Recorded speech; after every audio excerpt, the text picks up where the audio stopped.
Hi guys, welcome to the 1 minute Photoshop video. இந்த வீடியோல wedding பிரைடுக்கு எப்படி இது மாதிரி கலர் கிரேடிங் பண்றதுன்னு பார்த்தலாம். சோ இந்த கலர் கிரேடிங்க்கு நான் கேமரா ரா ஃபில்டர் யூஸ் பண்ணிக்கிறேன். ஃபில்டர் சூஸ் பண்ணி கேமரா ரா ஃபில்டர் கிளிக் பண்ணுங்க. இந்த இமேஜ்ல ப்ளூ டோன் அதிகமா இருக்கு.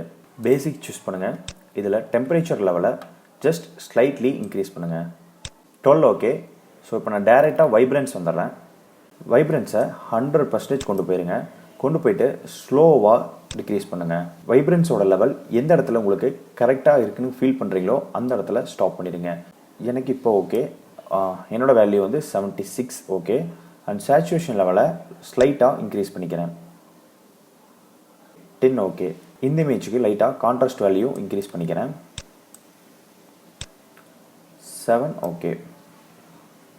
ஸோ இந்த ஆப்ஷன் சேஞ்ச் பண்ணிட்டு ஓகே கொடுத்துருங்க. Before and after. இந்த வீடியோ உங்களுக்கு பிடிச்சிருந்தா லைக் பண்ணுங்க. அண்ட் ஃபோட்டோஷாப்பில் நீங்கள் கற்றுக்கணும்னு நினைக்கிறத கமெண்ட்ல லீவ் பண்ணுங்க. நான் முடிஞ்ச வீடியோ போஸ்ட் பண்ணுறேன். அண்ட் ஃபைனலி தேங்க்யூ ஃபார் வாட்சிங்.